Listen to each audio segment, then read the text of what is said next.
Acres Green Acres. I'm doing something right now, and I just think it's kind of fun, so I thought I'd share it. I had some free time today to work on something that I started quite a while ago, a little bit more, and get it loaded. And what this is a digester. So you start with an IBC tote. Okay, this one happens to be a 300-gallon tote, and this one was fairly clean. I flushed it out, so it's in good shape. And then we built a valve to go on top of the filling port right here. So this comes off, and then this is a feeding tube. This goes down to the bottom of the tank.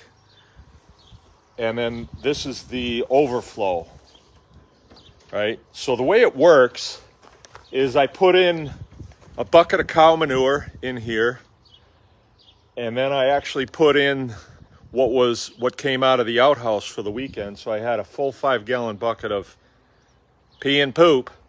I put that in there, and then one of the cows dropped a fresh one this morning when we were milking, and I put that in there. And then I filled it up the rest of the way with water right up to here. So it's down just about 2 or 3 inches below the top. And then you let it sit. It's got to come up to 70 degrees. So it's, to the touch, it's still pretty cool. Groundwater is about 60, 61. And then what you're basically doing is setting up a cow's stomach, right? So the bacteria that is in there via the manure that I put in, and you can use any kind of manure, is going to flourish once the temperature of that comes up to 70. And I have that black piece of plastic that I just laid over it to help it up. But before I go any further with it, I want to show it to you, because what I'm going to do is get a piece of black plastic and cut like a drape that'll go around, and then secure it on there with some duct tape.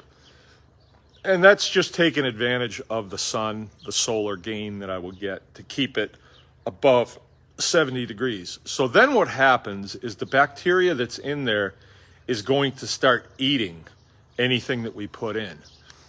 So I told you that I installed a feed tube. This tube goes down to the bottom of the tank, right at the bottom of the tank, and it's cut at a 45-degree angle. And I can put stuff in here. You want to put in about a pound of material every other day. And what you're doing is you're feeding the bacteria that's in there. So anything that you put in there is going to get attacked and eaten by the bacteria. And when the bacteria is eating and manuring, it's creating several things, but one of the things that I want to collect is methane. So you hear sometimes people get all bent out of shape about cows farting. Well, cows do fart, so do we. It's kind of a natural thing, and if you ever tried it, you can light a fart. Personally, I've never done it, but I've seen people do it. I've seen kids that I knew do it when I was a kid. It was pretty common. I just never did it myself. Not that I wouldn't do it, I just didn't. Maybe I will one of these days.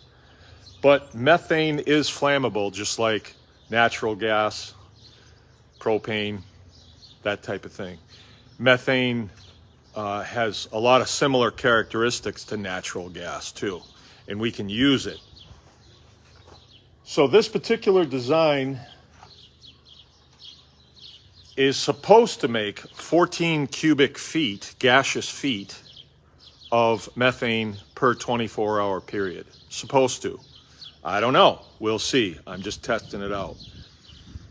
So what we'll do when it's up and running and it's making methane, and I will know that because when I crack this open, I should hear a pfft.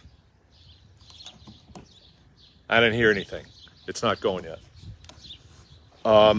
We will run a tube from there and run it into a bladder that will hold that methane. Now, what we could do with that methane in the bladder is we could run it through a set of filters to clean it, and then we could compress it into a tank, like a propane tank, if we wanted to. Who knows? Maybe we will. I can think of ways to do that. I can think of ways to do it. I haven't done it yet, though, but I might. A guy could have several of those things running and collect quite a bit of methane. And then you could do various things with the methane. You could, heat a building. You can actually run a gasoline engine on it. You have to make some mods to it, but you can do it. Or a generator set or something like that. But as soon as I saw this, I said, I got to build one because I want to see how valid it is.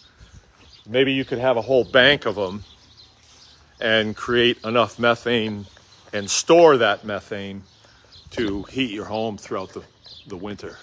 Maybe. I don't know. But we'll see.